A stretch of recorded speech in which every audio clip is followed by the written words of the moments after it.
Esto que voy a contar no me pasó a mí, le pasó a mi tía, y lo que más miedo me da es que todavía hoy, ya de grande, no puede terminar de contarlo sin que se le quiebre la voz.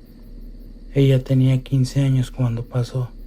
Eran principios de los años 80, cuando todo era distinto, cuando en los pueblos chicos todavía se caminaba de noche sin pensar tanto en las cosas, o al menos eso creían. Vivían en una comunidad pequeña de Hidalgo, de esas donde todos se conocen, donde si hace ruido de noche, alguien se asoma por la ventana. No había luz en todas las calles, no había transporte, no había celulares.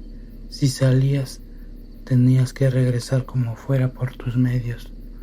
Mi tía siempre fue la más inquieta, la que no se quería quedar encerrada, la que se asomaba a los bailes desde la orilla, aunque su mamá no la dejara ir.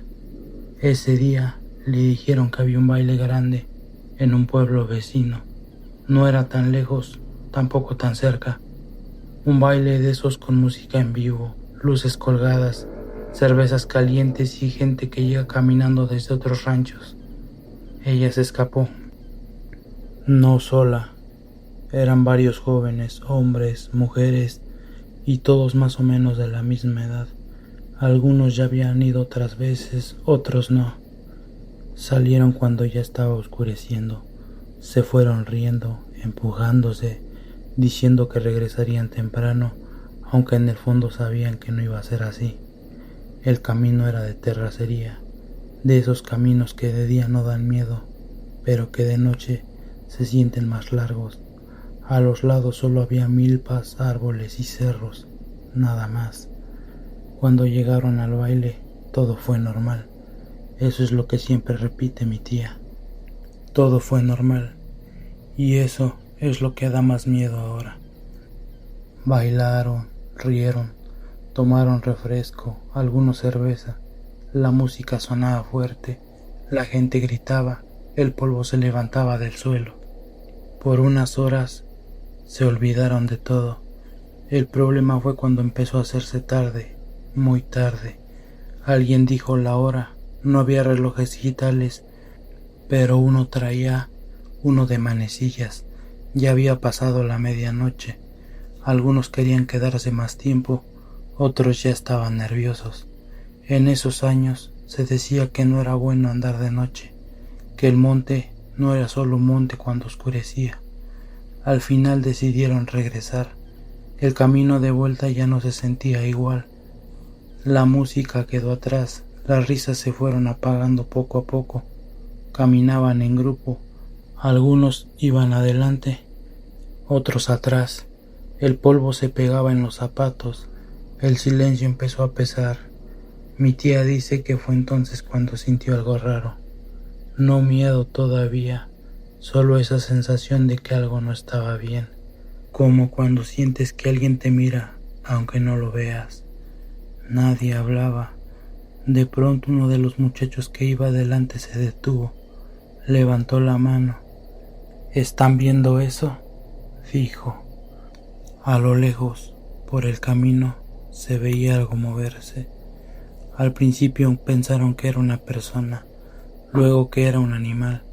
Conforme se acercaba, se dieron cuenta de que era un caballo. Eso ya les pareció raro, porque el caballo venía solo, sin jinete, caminando despacio, derecho hacia ellos. En esa zona no era muy común que los caballos anduvieran sueltos de noche, y menos por ese camino. Algunos se hicieron a un lado, otros se quedaron quietos, nadie dijo nada. El caballo siguió avanzando, cada vez más cerca. Fue entonces cuando notaron algo que les heló el cuerpo. El caballo no caminaba normal. Su forma de moverse era extraña, como si supiera exactamente a dónde iba, como si los estuviera buscando. Cuando estuvo lo suficientemente cerca, fue cuando lo vieron bien. Ahí fue cuando el miedo se volvió otra cosa. Mi tía siempre se detiene ahí cuando lo cuenta. Respira hondo, se queda en silencio, porque lo que vio no era un caballo normal. Pero eso viene después. Mi tía dice que en ese momento nadie gritó, nadie corrió, nadie reaccionó. Dice que fue como si el cuerpo se les hubiera apagado, como si algo los hubiera detenido desde dentro. Solo podían mirar. El caballo pasó frente a ellos, tan cerca que podían escuchar su respiración, aunque todavía no entendían del todo lo que estaban viendo. Ya sabían que eso no era algo de este mundo. El caballo siguió de largo, se perdió en la oscuridad del camino. Alguien dijo, ya pasó, pero nadie se movió, porque el miedo todavía no había terminado. Mi tía dice que cuando el caballo ya había pasado, nadie se atrevía a voltear, porque algo dentro de ellos les decía que no debían hacerlo. El silencio era tan pesado que se escuchaban sus propias respiraciones. Uno de los muchachos empezó a llorar bajito, otro murmuraba una oración que ni siquiera decía bien. Fue entonces cuando alguien se armó de valor y dijo, «Sí lo vieron, ¿verdad?». Nadie respondió. Mi tía fue la primera que volteó. Ahí fue cuando entendió por qué el cuerpo no les respondía, porque el caballo no tenía cara de caballo, tenía cara de niño, no una cara normal, no una cara viva, era una cara pálida, sin color, con piel estirada como si no encajara en el cuerpo. Los ojos estaban abiertos de más, negros, vidriosos, mirando sin parpadear. La boca estaba torcida en algo que no era sonrisa, pero tampoco era gesto normal. Y lo peor es que la cara no miraba de frente. La cara del niño iba girada hacia ellos, aunque el cuerpo seguía caminando, como si la cabeza supiera exactamente quiénes estaban ahí. Mi tía dice que en ese momento quiso gritar, pero no pudo. Quiso correr, pero las piernas no le respondían. Sintió que algo le apretaba el pecho, que el aire no entraba bien. El caballo se perdió en la oscuridad y por un segundo pensaron que todo había terminado. Fue entonces cuando escucharon la risa. No venía del camino, no venía del monte, venía de todas partes. No era risa de niño, no era risa de adulto.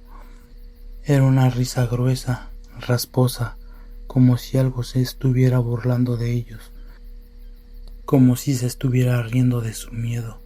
La risa subía y bajaba, a veces se escuchaba lejos, a veces tan cerca que sentían el sonido en los oídos. Ahí sí se rompieron. Alguien gritó, otro cayó al suelo. Mi tía dice que sintió que algo le tocó la espalda, aunque no vio nada. Y entonces corrieron, no juntos, no organizados. Cada quien corrió como pudo, tropezándose, llorando, rezando. Mi tía no recuerda cuánto tiempo corrió, solo recuerda que el camino parecía no terminar nunca. La risa seguía escuchándose, a veces atrás, a veces a un lado, como si algo lo siguiera sin prisa. Cuando por fin llegaron al pueblo, nadie se detuvo, cada quien se metió a su casa sin decir nada. Mi tía entró corriendo, despertó a su mamá llorando. No podía hablar bien, le temblaba todo el cuerpo. Esa noche no durmió, y las noches siguientes tampoco. Dice que dejó de comer, que no quería salir, que cuando cerraba los ojos veía la cara del niño pegada al cuerpo del caballo. Empezó a enfermarse, se le iba el aire, se quedaba mirando fijo. Decía que escuchaba risas en la madrugada. Su mamá dijo lo que en el pueblo todos entendieron de inmediato. Está espantada. La llevaron con una curandera, una señora mayor que vivía casi a las afueras, de esas que no hacen preguntas. Limpió con huevo, con ramas, con rezos que no se dicen en voz alta. Cuando rompió el huevo en un vaso, mi tía dice que la señora se quedó seria. Vio algo que no debía, dijo, algo que no era para humanos. Después de la limpia, mi tía durmió casi todo un día. Poco a poco se le quitó lo peor, volvió a comer, volvió a hablar, pero nunca volvió a ser la misma. Nunca volvió a salir de noche, nunca volvió a ir a los bailes lejos, nunca volvió a caminar por ese camino. Hoy mi tía ya es una mujer adulta, tiene hijos, sobrinos y pronto tendrá nietos, y aún así le cuesta trabajo contar esto, porque dice que hay cosas que, si se nombran demasiado, regresan. La última vez que se animó a contarlo completo, uno de sus sobrinos le preguntó, ¿y el niño quién era? Mi tía se quedó callada y después dijo algo que nunca había dicho antes. Ese niño no se veía enojado, se veía como si estuviera jugando. Desde entonces, cada que alguien menciona caballos de noche, mi tía se persina, y si escucha una risa rara en la madrugada, apaga la luz, porque hay caminos que no olvidan y hay cosas que siguen caminando.